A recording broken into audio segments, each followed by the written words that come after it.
terminan de conectar nuestros compañeros y compañeras.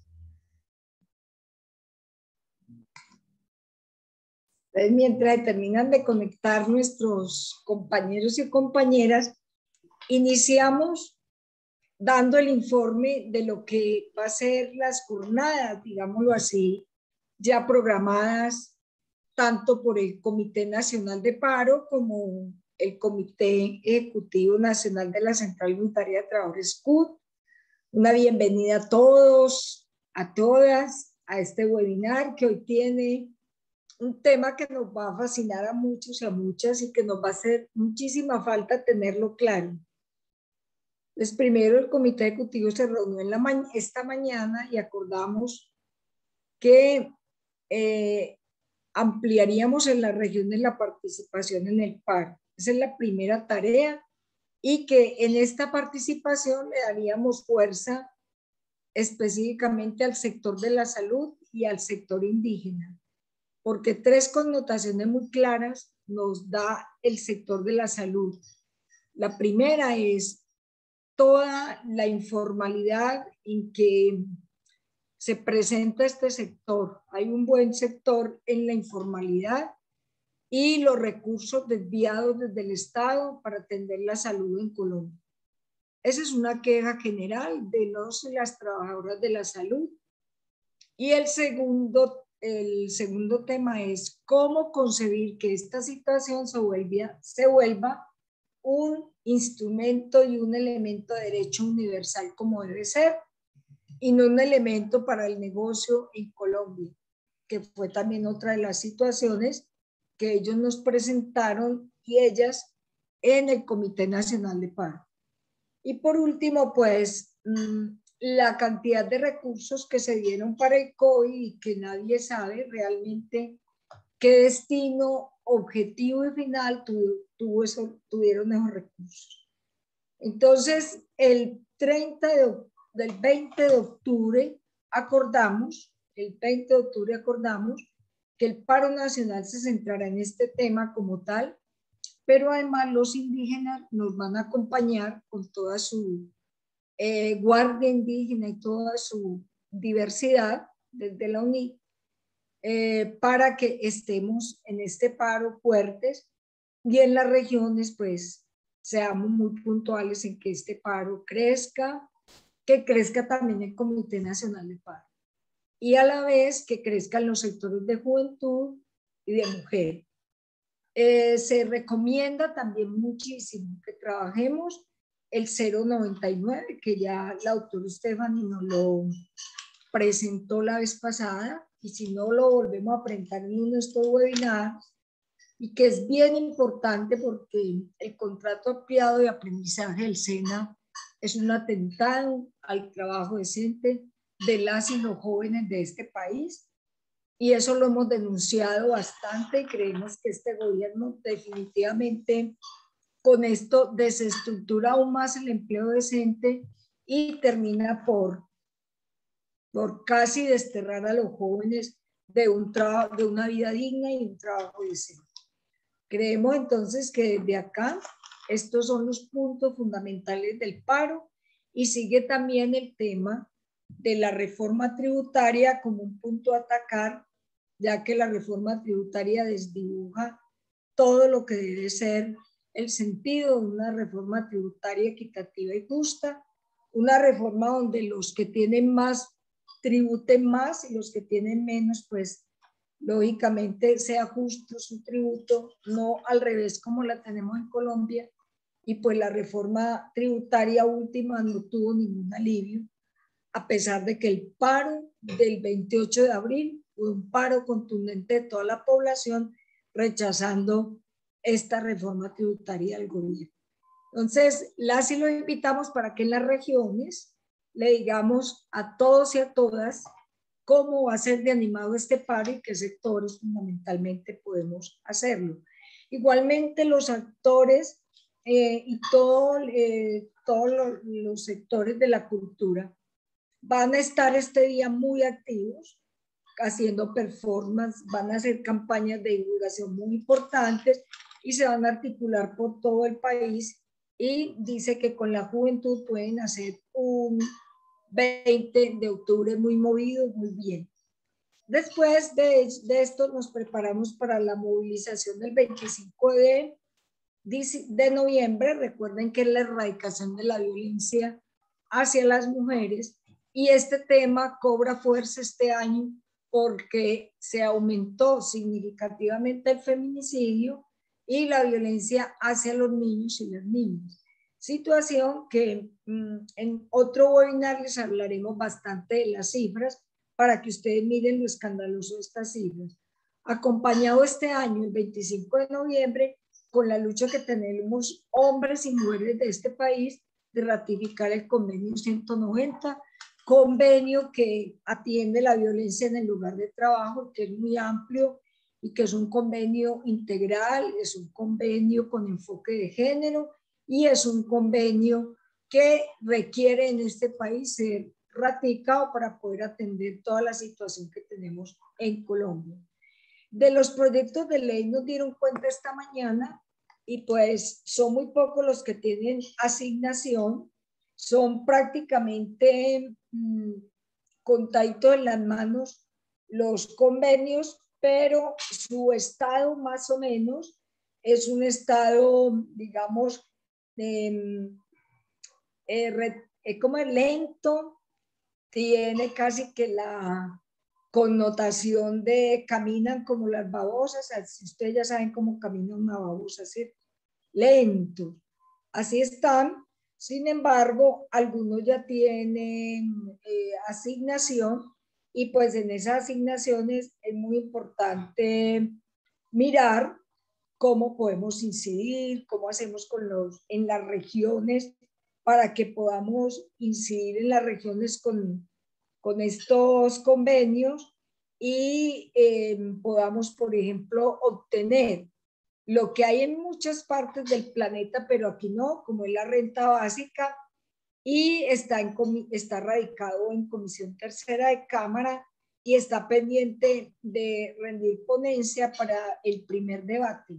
O sea que no ha iniciado, ¿no? Tiene como ponentes a Carlos Alberto Carreño y a Carlos Alberto Carreño Marín, a Edwin Alberto Valdés Rodríguez y a Cristian José Moreno. El otro ponente, el otro proyecto de ley es las garantías para el ejercicio del derecho fundamental a la protesta pacífica. Bueno, este está en la Comisión Primera de Senado y está también pendiente de rendir ponencia. Tiene a Julián Gallo Cubillos como expositor. El decreto 1174, recuerden ustedes que hay dos sentencias, 276, 277, una que lo declara exequible y inexequible, el piso de protección social que se caería. Aquí está, ¿cómo es? Aquí está con nosotras Esteban, y que ahora ya como abogada nos dice nuevamente cómo es el estado de este y nos aclare bien cómo es lo del 1174 con esas otras dos sentencias anteriores. El 1174 está en Comisión Séptima de Cámara, está pendiente de rendir ponencia y tiene como ponentes a Carlos Eduardo Lozano, a Jairo Giovanni Cristancho y a Jairo Humberto Cristo Correa. El otro convenio de la gratuidad universal de la educación es un convenio que está en la Comisión Sexta de Cámara, está pendiente por designar y pues no tiene todavía ponentes. El otro es el de las MyPyme, o sea, las pequeñas y medianas empresas, o sea, el trabajo decente y la producción nacional. Ese está en Comisión Tercera y está pendiente de rendir ponencia. Lo tienen los senadores David Ricardo Racero, Waldi Alberto Mansur y Juan Pablo Celis Vergel. El otro es el 1622 de la participación política de la juventud. Recuerden que este fue uno de los proyectos de ley más digamos, debatidos, surgidos en este paro por la participación de la juventud. Está en comisión primera de Senado, está pendiente de rendir ponencia para primer debate y tiene como ponente a Julián Gallo Cabillos. El otro es el de la producción de insumos agropecuarios. Recuerden que se han presentado dos y este está en comisión quinta de Senado. Todavía no tiene ponente, está pendiente por designarse los ponentes.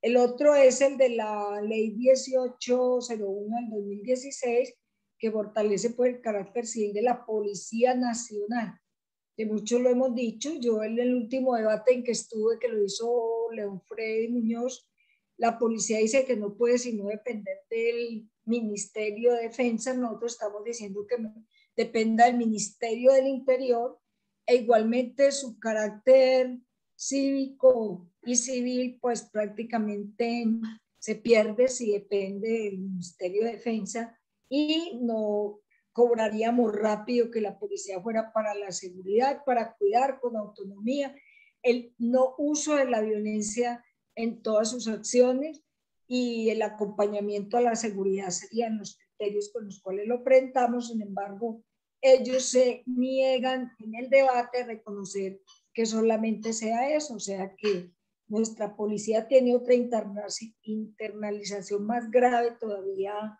en la vida de las y los colombianos. El decreto 596 del 2021, este decreto es también de los fondos agropecuarios. Este decreto, pues, donde se fije precio, las medidas, quién lo tiene, en fin, y que sean los mismos productores que me fijen en este tema. Está en comisión tercera de Senado, está pendiente de discutir la ponencia, y está asignado para los senadores Ciro Ramírez Cortés, Edgar Enrique Palacio Bisrac. Bueno, el otro es el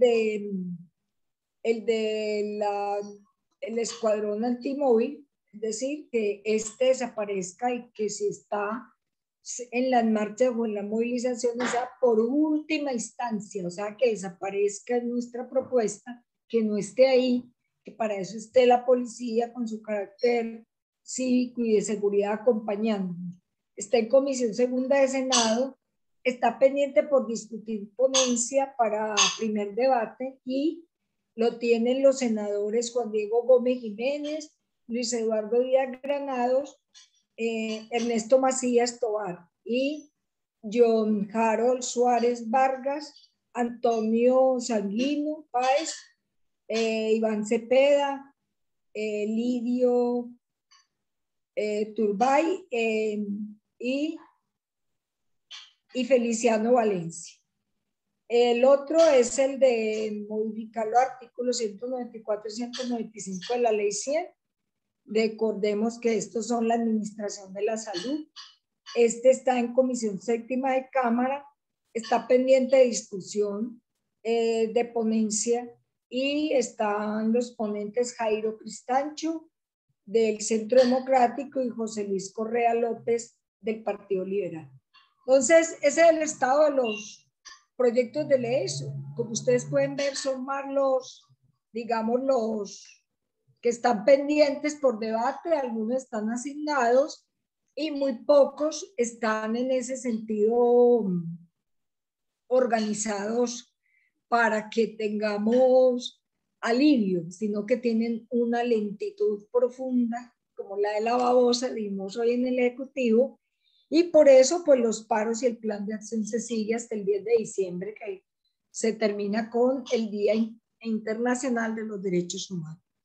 El tema de hoy, que nos lo hacen nuestros abogados, la doctora Stephanie Barreto y el abogado Edgar Fernando Sandoval, quien está reemplazando la licencia de Alice, nos van a hablar del trabajo doméstico en Colombia y en este tiempo de crisis y pandemia concretamente.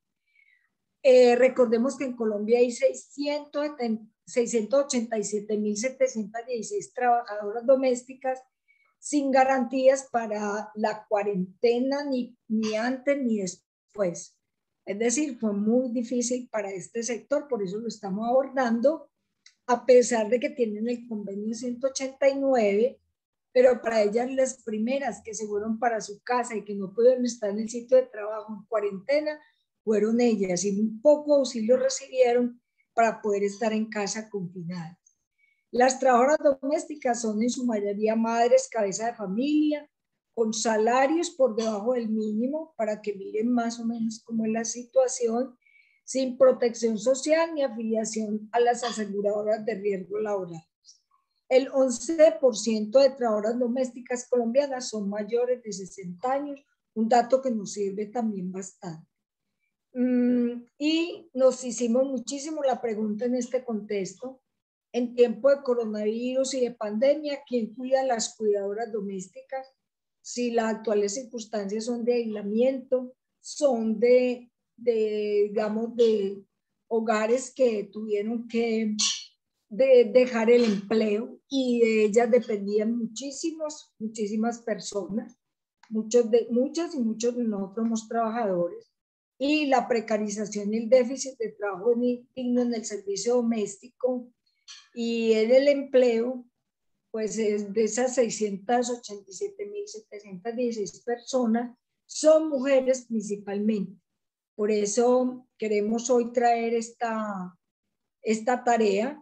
Hay también un trabajo que es sin remunerar. El convenio 189 cobija prácticamente el remunerado y todas las condiciones, pero hay uno doméstico que se hace, que es sin remunerar, sin condiciones para asumir responsabilidades de servicios públicos, ni pagos de arriendo, y sin protección social y en alta vulnerabilidad ante el sistema de salud.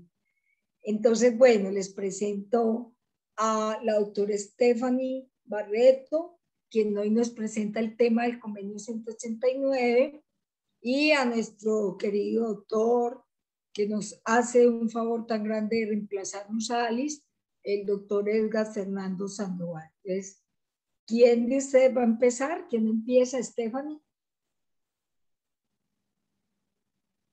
Señora. Buenas tardes para todos los compañeros y compañeras. Gracias, Ligia, por la antesala que nos haces. Además que Ligia ha hecho parte de mesas de trabajo con las compañeras de los sindicatos de trabajo doméstico. Luego, pues, Ligia conoce de primera mano toda esta situación. Agradecer a quienes nos acompañan el día de hoy. Es un tema muy específico, pero que de una u otra forma muchos lo viven, ¿cierto? Muchos compañeros de la causa trabajadora se nos han acercado inclusive a veces y nos dicen, ve, yo no quiero incurrir pues en violar derechos laborales, yo sindicalista, ¿cómo debo contratar a mi trabajadora doméstica? ¿Cómo debo pagarle? ¿Cómo es ese asunto?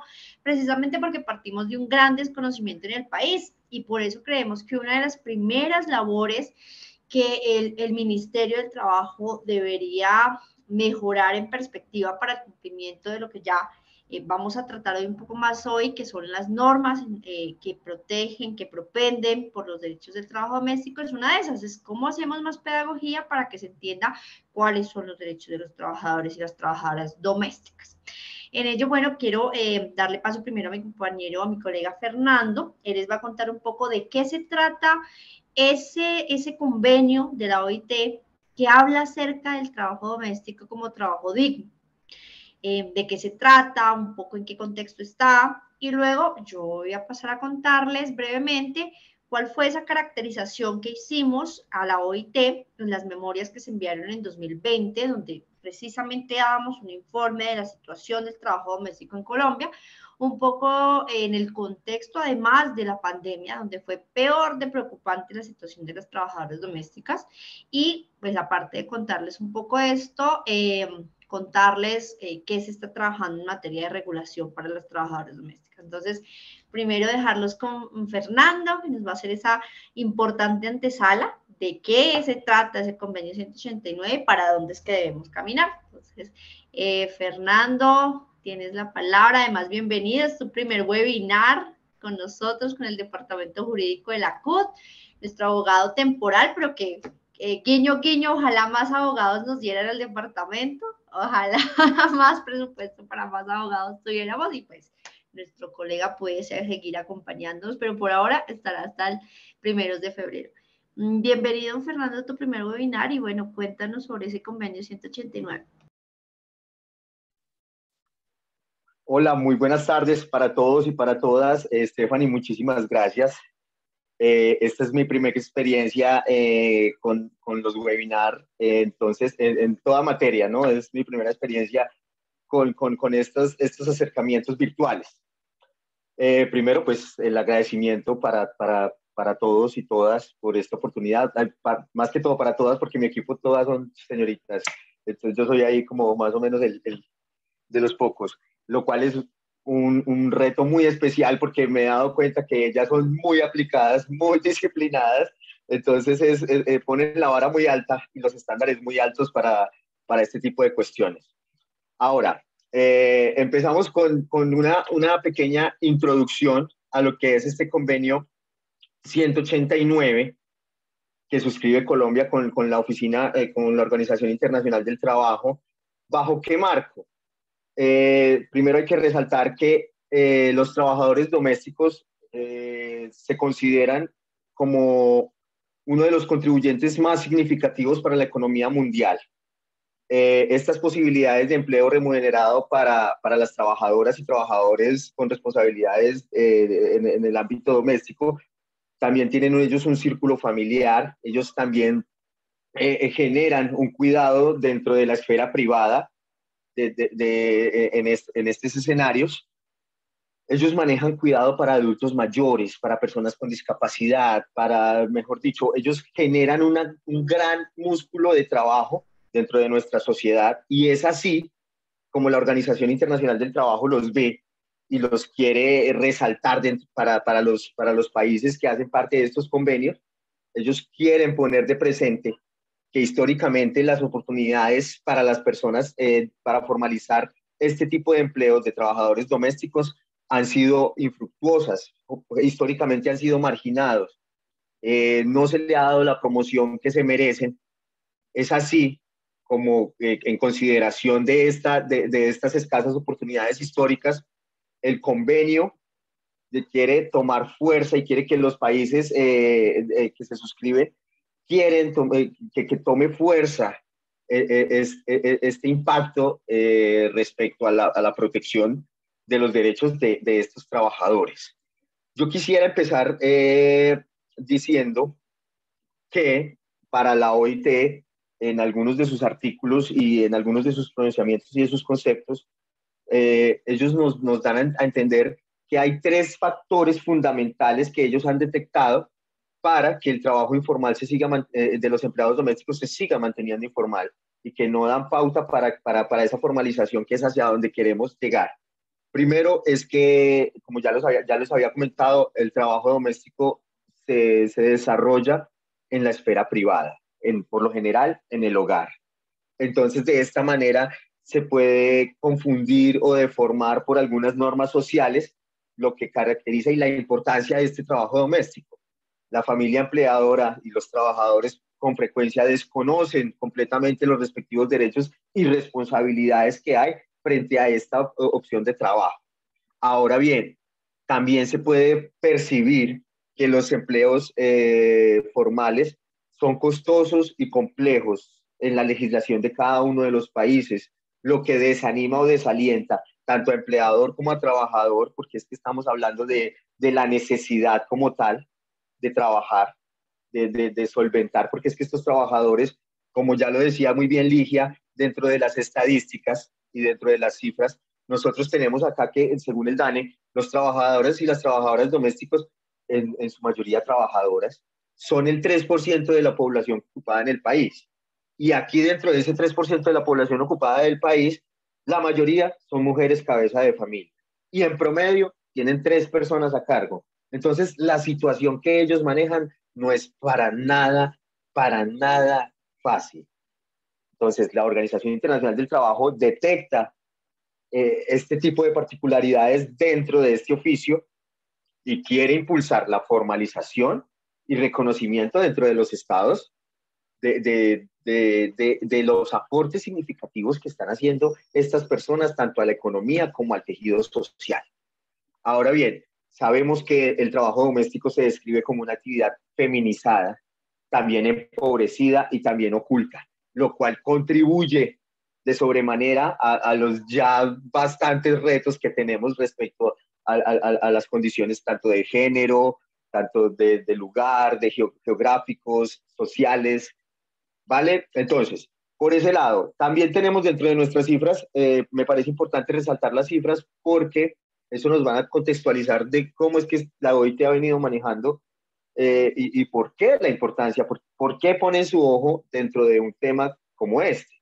Entonces, América Latina, para ellos en sus informes nos hablan de que América Latina es la región con mayor cantidad de trabajadoras domésticas del mundo, con cerca de 14 millones de mujeres dentro de América Latina ejerciendo esta profesión, lo que representa un poco más del 14% de la población y de la fuerza de trabajo femenina en América Latina.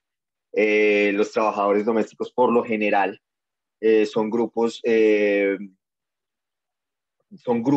mayoritarios de trabajo remunerado dentro de la economía del cuidado, de lo cual nos va a hablar la doctora Stephanie un poco más adelante. Y el Ministerio de Salud reportó hasta hace un par de años que solo cerca del 15% de las trabajadoras domésticas están afiliadas a Seguridad Social. Colombia, pues, papito, cuide la colita ahí. Entonces, respecto a esto, es importante hablar como de los avances en el marco de este convenio 189 que hacen las entidades locales. Por ejemplo, el Ministerio del Trabajo se ha pronunciado mediante conceptos sobre la jornada y las horas de las trabajadoras domésticas.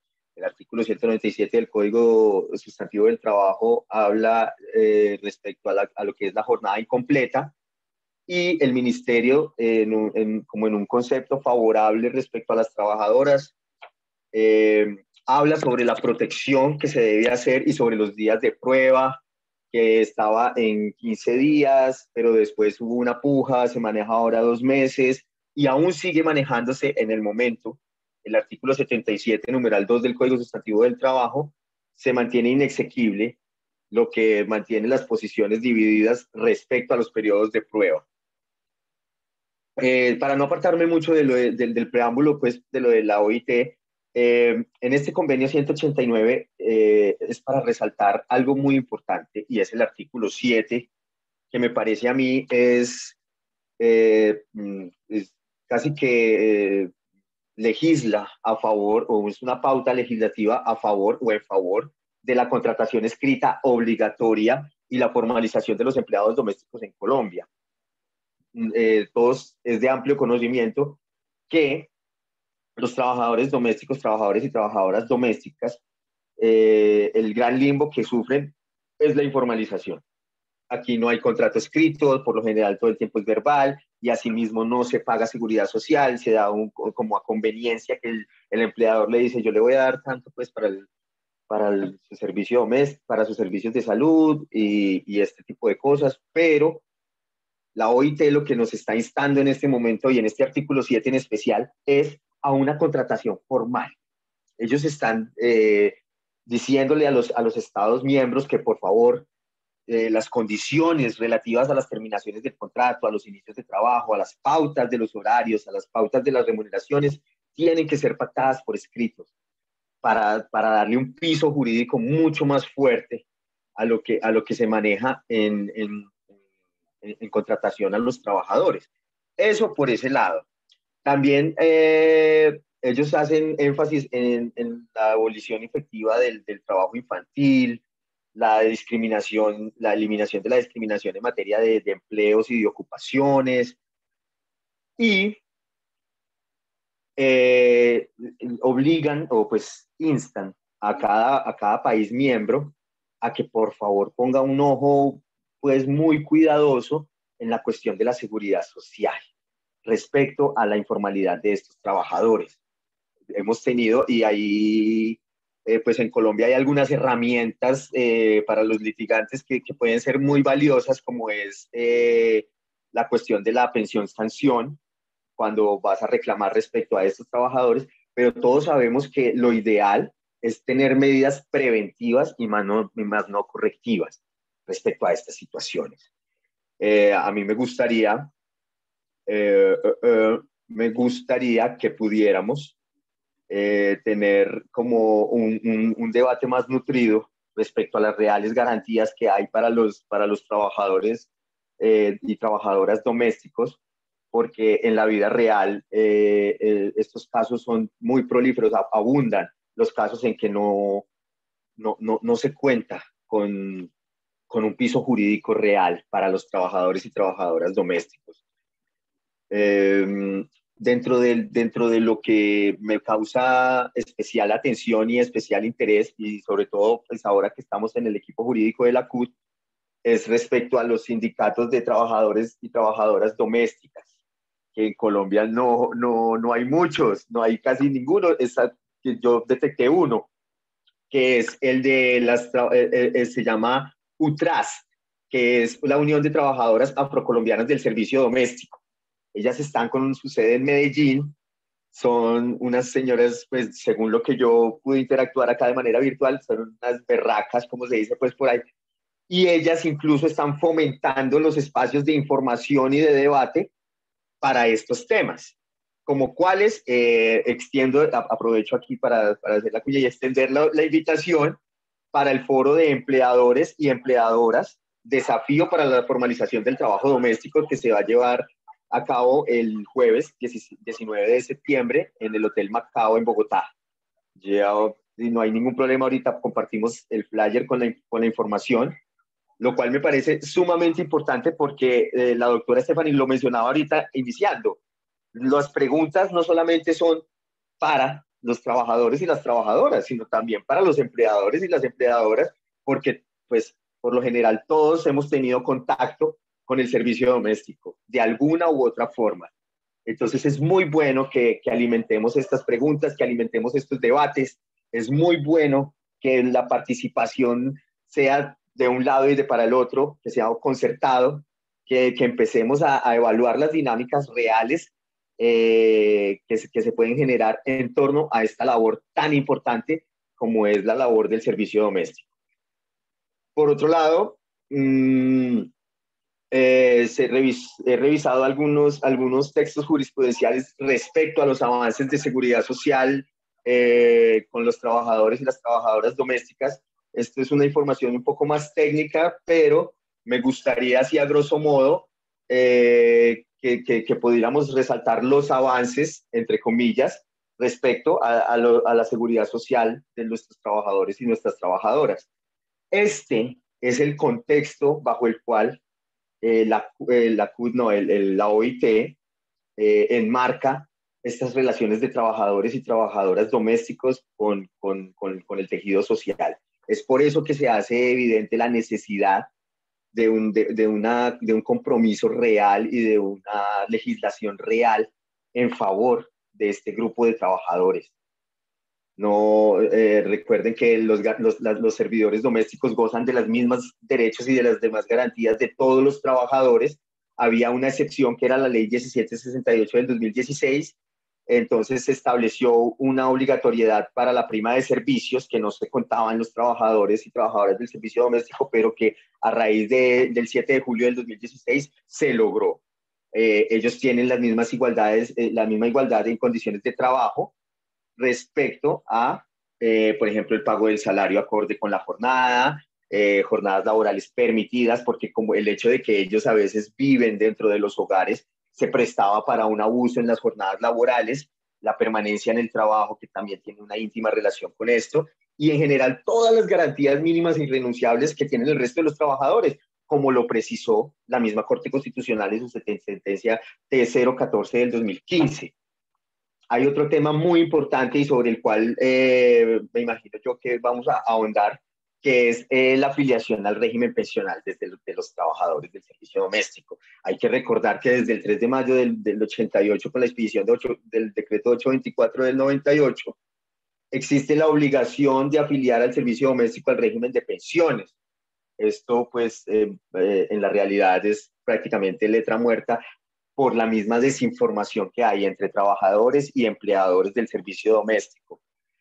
Recuerden que cuando no pasa esto, hay las estrategias de los litigantes pues para hacer valer los derechos respecto a trabajadores y trabajadoras del servicio doméstico, como lo que ya les había indicado, que es la pensión sanción, que no es más que es una pensión que se debe asumir por el empleador en favor del trabajador, mientras que la entidad administradora de pensiones no haya asumido la pensión vejez. Esto pues como una sanción por incumplir su deber de afiliación al Sistema General de Pensiones. Las edades para las inscripciones y la ley 100 como tal, en su artículo 133, ha ordenado que a los empleadores que de manera transitoria el pago de la pensión, incluso esto se acostumbra más bien vía tutela, ¿no? La afiliación al Sistema General de Pensiones por omisión del empleador, la existencia real de un contrato de trabajo, los despidos sin justa causa, todos estos malestares que ocurren en los trabajadores regulares que no pertenecen a este grupo, pues este grupo también está incluido en todo ese tipo de falencias y de dolencias. Ya hay unas cosas un poco más técnicas como los montos de pensiones en los regímenes de prima media, con prestación definida, pero en general estos trabajadores o empleados del servicio doméstico gozan de las mismas garantías y las mismas disposiciones. También no podemos centrarnos pues solamente en un extremo de la cuerda o en un extremo de la relación, sino pues, la otra parte que sería el empleador. Recordemos la cuestión de la pensión sanción. Cuando el empleador sea sancionado no va a tener muchas opciones, sino solo pagar. Hay algunas otras opciones que los litigantes de pronto asumiendo el rol de protección o de defensa de los empleadores, entonces ellos les dan esas opciones como a los empleadores para que ellos puedan solventar alguna sanción que se les ha impuesto por desconocimiento y salta de la norma, como es pues continuar pagando el valor de las cotizaciones que hagan falta y acceder al reconocimiento de alguna pensión vejez en concordancia con el fondo, ¿no? Ellos deben de convenir con colpensiones o pues yo por lo general pues recomiendo colpensiones para esta conmutación de la pensión para que esta entidad sea la que efectúe el reconocimiento como tal y para cuando se hayan pagado los requisitos legales para adquirir un derecho a la pensión de vejez. Asimismo, ellos lo pronunciaron en un concepto que es el concepto 2241 del 2005, en donde ellos dicen que el empleador deberá consignar a la entidad el monto de la condena por el concepto de la pensión. Y ellos hacen un cálculo actuarial y efectúan los aportes. Esto también está prescrito en la ley 100, en su artículo 133. Entonces, estos son como el parámetro general o el análisis general de todo el entramado de esta relación jurídica laboral de los trabajadores del servicio doméstico. Los minutos e incluso las horas se nos harían cortas porque es un tema con mucha tela para cortar, es un tema muy interesante, yo sé que a muchos les fascinaría como a mí el tema, entonces me gustaría más bien como dar paso a una opinión un poco más técnica y más profunda, como la de la doctora Stephanie, para que ella nos ilustre un poquito más respecto a este campo y a este tema. Así que sin más preámbulo, Doc, quedamos a tu disposición. Stephanie, bienvenida. Gracias. No, yo creo que el preámbulo que nos hace mi colega Fernando es excelente, ¿no, Ligia? Solo que sí hay más sindicatos ahí, ¿verdad? Pero sí, no son fáciles de reconocer, pero nosotros tenemos información de 5 sindicatos, entre estos el que menciona Fernando, UTRAS, es como de pronto el más conocido, la Unión de Trabajadores Afrocolombiana del Servicio Doméstico, pero está Asotrabajadoras, Truncubic, Sintrain y Sintra y Magra. Bueno, Sintra y Magra también es uno de los más conocidos. Hay en este momento 5 sindicatos que, pues, que conocemos, de los que tenemos cuentas, ¿no, Ligia? Y bueno, no sé si quieres decir hay algo más, Ligia, de pronto antes de mi intervención, quizás. No, bueno.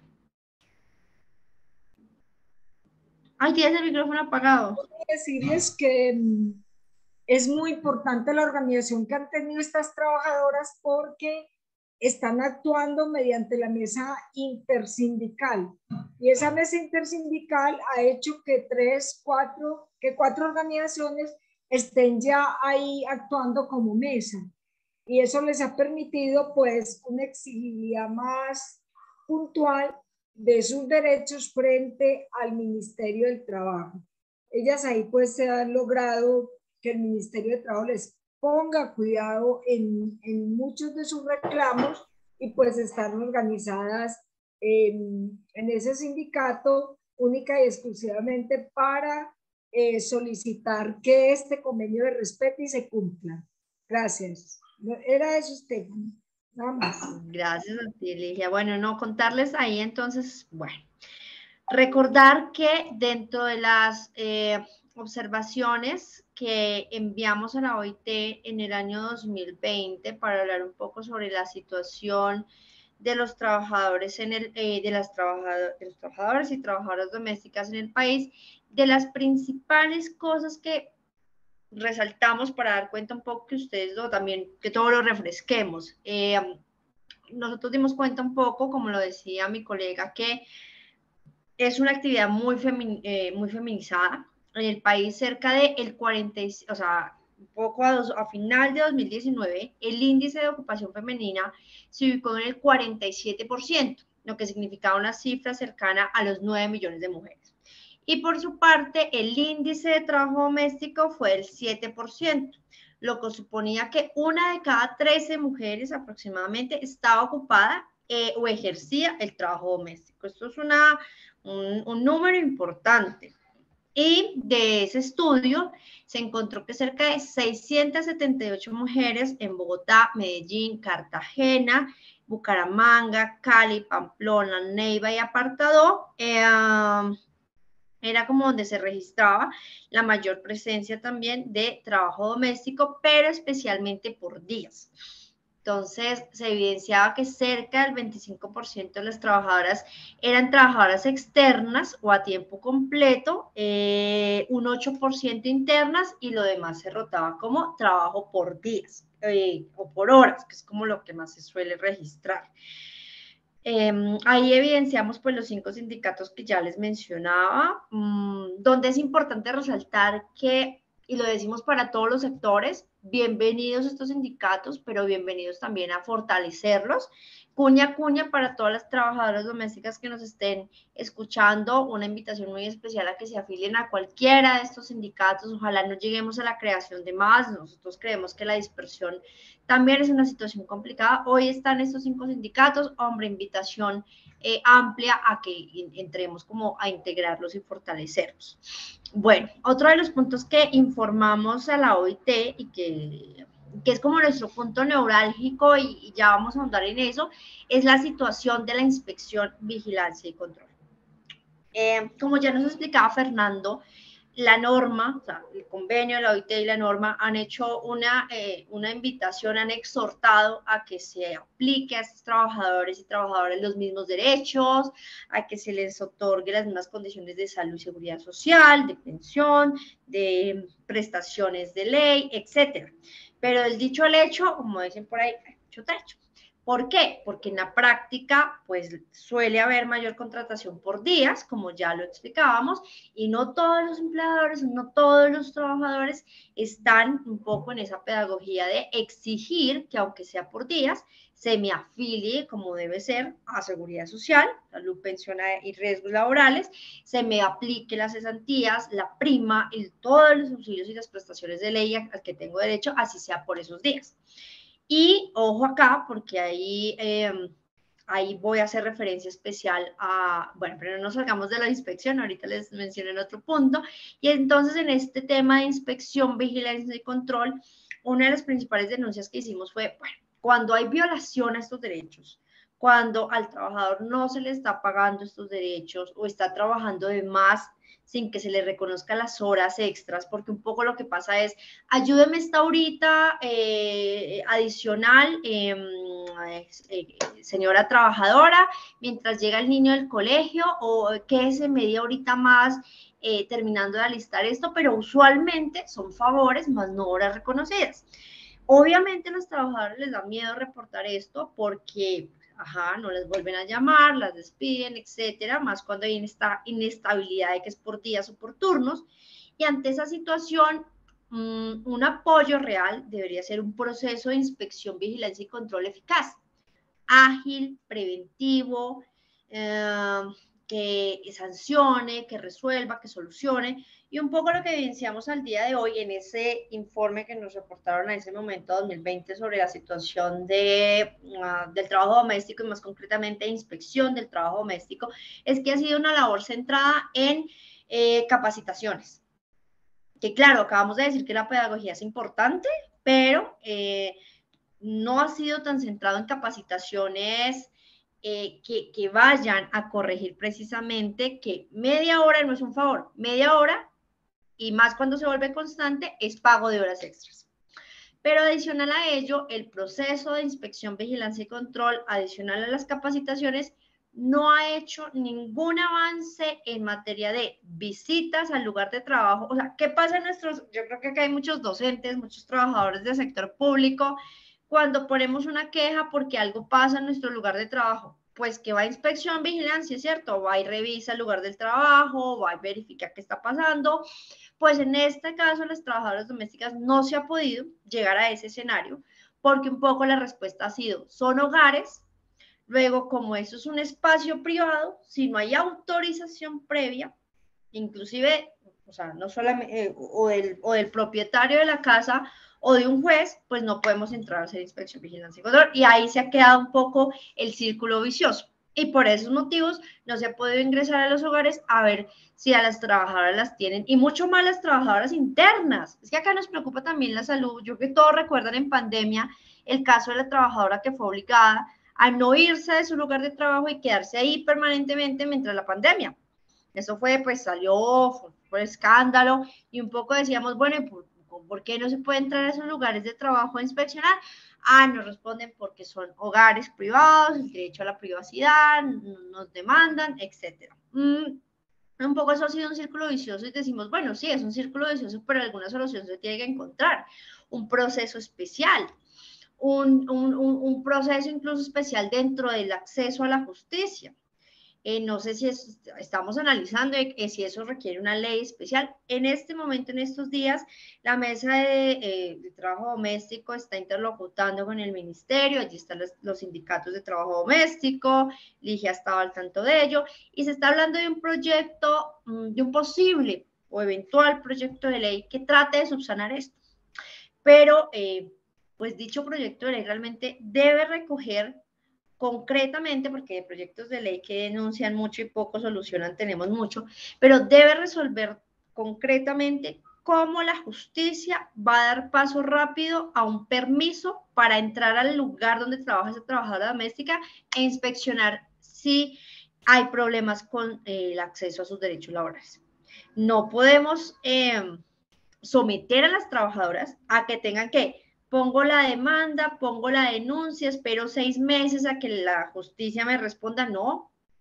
Si estos no son procesos expeditos de, primero, que puedan interponer su denuncia en cualquier lado. O sea, imagínense todos esos trámites para una trabajadora, ¿cierto? Y más en el sector de trabajo doméstico, donde no hay reconocimiento de muchas de estas áreas de justicia, que son súper engorrosas de por sí. Entonces, bueno, que sean las casas de justicia, las casas de la mujer, las inspecciones de policía, cualquiera sea, que en cualquiera de estas se pudiera poner un denuncio y que ellos pues se encargasen de su reporte respectivo a la rama judicial, o bueno, habrá que ver a dónde.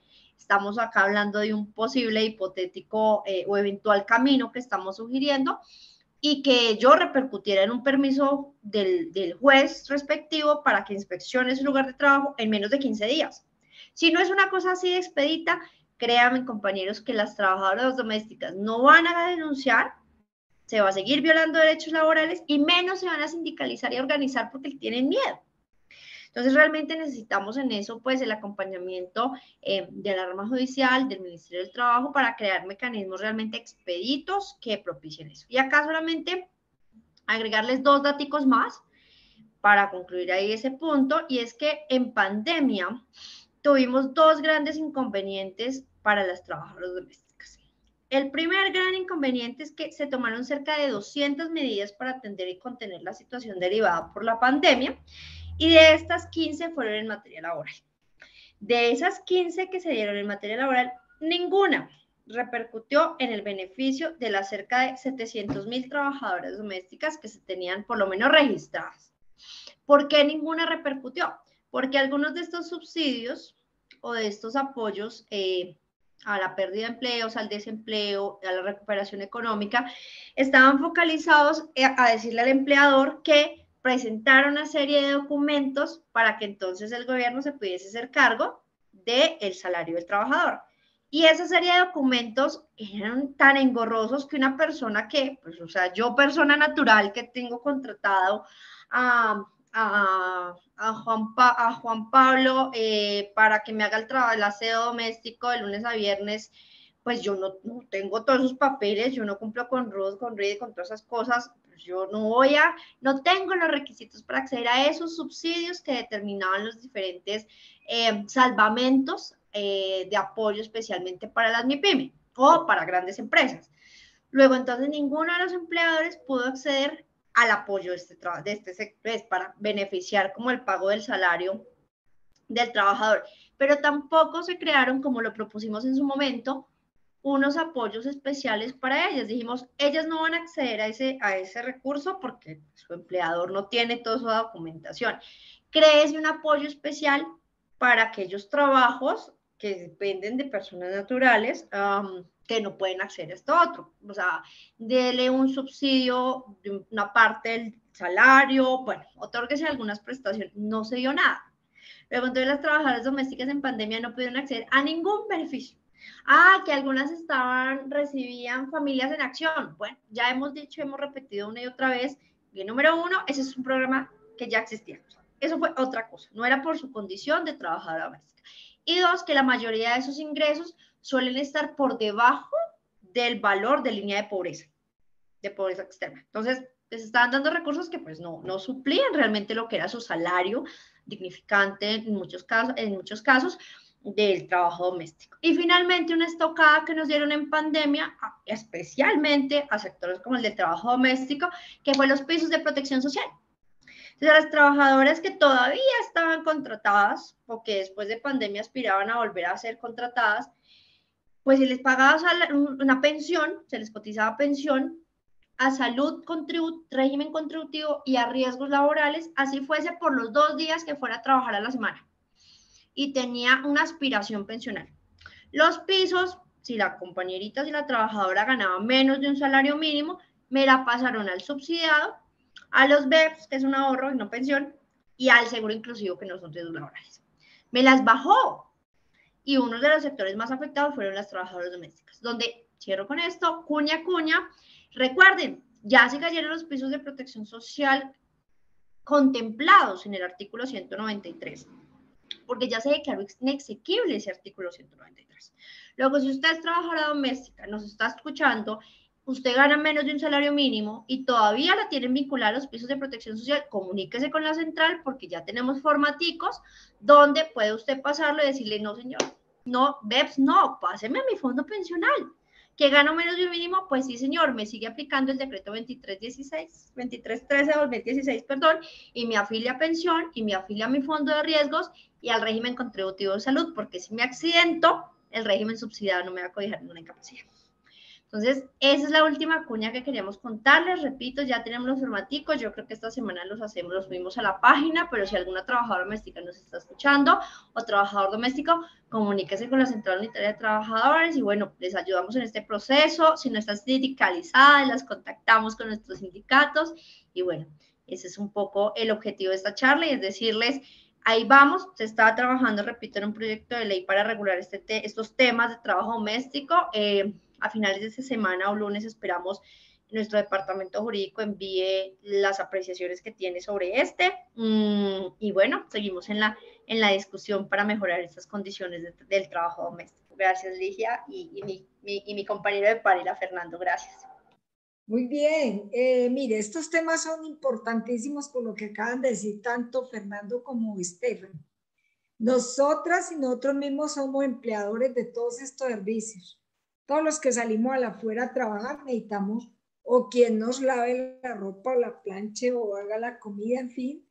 A veces lo hacemos nosotros mismos y por eso es un trabajo que también no es remunerado cuando lo hacemos en la casa, pues porque hay una composición familiar afectiva, pues ese no nos lo remuneran ni a los hombres ni a las mujeres. Y una pelea que estamos haciendo en todo este tema es que exista un sistema nacional del cuidado que nos ayude con esto, pero que reconozca el trabajo doméstico como trabajo que vale, que se le invierte tiempo y que produce ante todo muchísimo bienestar. También habíamos puesto esta charla como el trabajo del futuro, no tanto por ello, sino porque el cuidado que implica la buena alimentación, el bienestar y el sentirnos tranquilos y tranquilas cuando venimos del trabajo y llegamos a un hogar organizado y ordenado. Y también el tener una persona que prepare y cuide en la casa, que prepare los alimentos y cuide los espacios, ha sido uno de los temas fundamentales para el buen vivir y para el bienestar. Esto entonces, este tema lo traemos, uno, por eso, pero dos, porque cuando contratamos sepamos que ellas tienen derecho a ese salario mínimo, tienen derecho a la prima de servicio, ellas y ellas, quien lo realicen. Y que este trabajo es tal vez de los trabajos, como ella misma lo califican, muy desgastante, muy repetitivo, muy monótono, y pues prácticamente cobra fuerza como para el trabajo del futuro, donde todos y todas vamos a necesitar de él y no vamos a poder prescindir en ningún momento por él. Si alguien tiene alguna pregunta para hacerle a Estefan y a Edgar Fernando, si alguna de las personas participantes quiere preguntar algo, bien puedan. Vinieron muy juiciosos. Los afectó el ataque cibernético de ayer. Es que afectó harto ese ataque cibernético. Bueno, yo veo todo claro, quizás. Bueno, nosotros para la próxima charla y dar por terminado este webinar, vamos a tener a la doctora Mary Laura Perdomo, quien pues había hecho un cambio de fecha porque tenía otras responsabilidades, y entonces estaremos pendientes de llevarles el tema. Yo sé que es un tema muy interesante y ella también nos puede organizar bastante este tema de los migrantes y la situación de la migración en el país, que es un tema muy interesante. Pero yo quisiera, antes de irnos, que Stephanie nos diga el 1174 que pedimos en el proyecto de ley versus los convenios 277 y 276, ¿cómo es el asunto con el piso de protección social? Que ya tú nos lo habías explicado, pero para que la gente le quede claro esta parte, Stephanie. Nada más esa pregunta.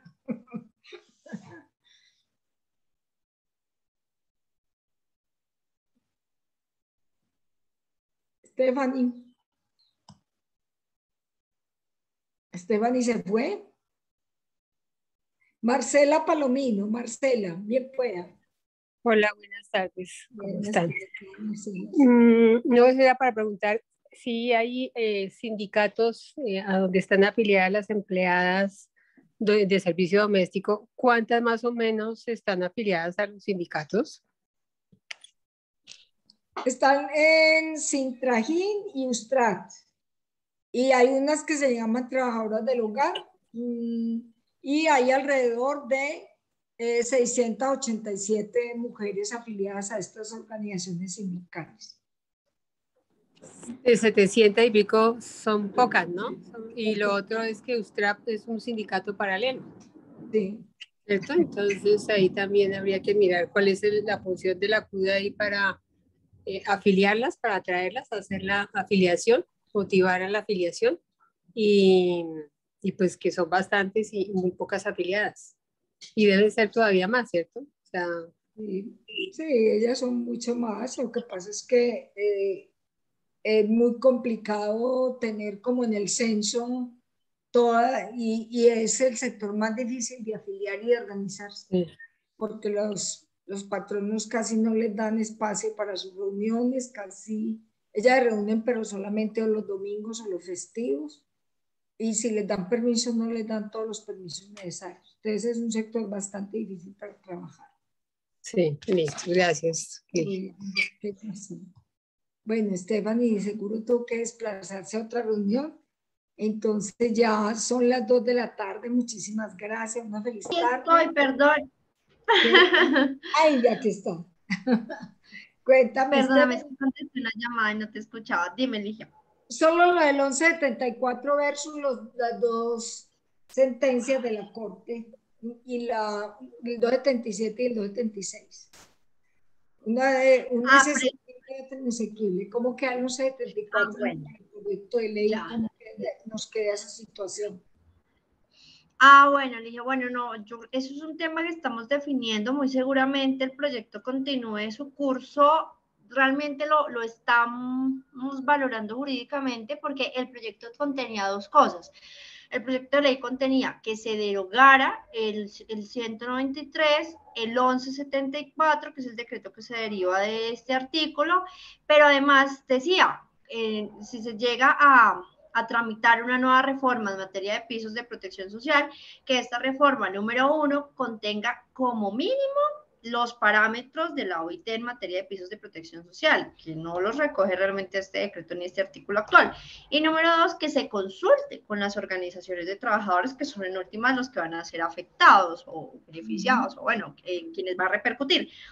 En ese sentido, estamos analizando si pues, continúa el trámite, pues acá con estas salvedades, con una ponencia que haga esas claridades o no, estamos valorándolo, pero recordarle a todo el mundo para que no haya lugar a confusiones. Claro, la Corte declara exequible la figura. A mí me gusta un ejemplo que yo no sé si se entiende bien y se los pregunto de paso y es que yo les digo, vea, haga de cuenta que la 276, donde declara inexequible, es el jarro. Y la otra, donde declara exequible la figura de manera condicionada, es lo que está por dentro. Y como la figura, lo externo, se declaró inexequible, se rompió, pues la figura puede que sea muy bonita, pero les toca ponerla en otro jarro. Les toca volverla a tramitar. Porque sí, claro, es viable esos pisos de protección social, pero no bajo ese jarro o esa figura que ya se tramitó, porque esa se declaró inexequible. Luego la otra sentencia no está reviviendo nada, está diciéndole, hay unos efectos de esa figura de pisos de protección social que puede ser, pero como ya se dijo que lo tramitó mal, vuélvalo a tramitar. Entonces, no hay lugar a confusiones, y es lo que estamos llamando, nos parece totalmente incorrecta la interpretación que da el Ministerio del Trabajo, porque es de desconocer una sentencia de inexequibilidad, o sea, ¿a quién le cae en la cabeza? Pero bueno, esa es un poco la discusión que está en el panorama y la discusión que tenemos por delante. Repito, hay que dar la lucha donde estemos teniendo problemas con ese tema de, oiga, es que no nos quieren volver a la figura pensional porque dicen que los pisos siguen vigentes, comuníquense con su central, con su departamento jurídico, ahí tenemos figuras para dar la lucha, entonces, pues bueno, ahí seguimos. Ese es Ligia. Muchas gracias, Stephanie. Entonces, una feliz tarde, pero primero agradecería a Keila por esta gestión que hace con el webinar y esta convocatoria. Gracias, Keila. Gracias, doctora Stephanie y doctor Edgar Fernando. Y muchas gracias también a Miriam, que también nos acompaña. A todos y a todas una feliz tarde. Entonces, nos vemos en el próximo webinar y cualquier duda que tengan, con mucho gusto se las aclaramos. Muchas gracias. Feliz tarde a todos y a todas. Gracias. Gracias. Feliz tarde para Muchas gracias a todos. Chao. Gracias a todos. Muy bien. Feliz tarde para todos. Feliz tarde. Muchas gracias y feliz tarde. Muchas gracias. Muchas gracias que a estén muy todos. bien. Gracias, Ligia. Gracias, compañera Ligia, y feliz tardes. Muchas gracias. Que Dios las pague. Bueno,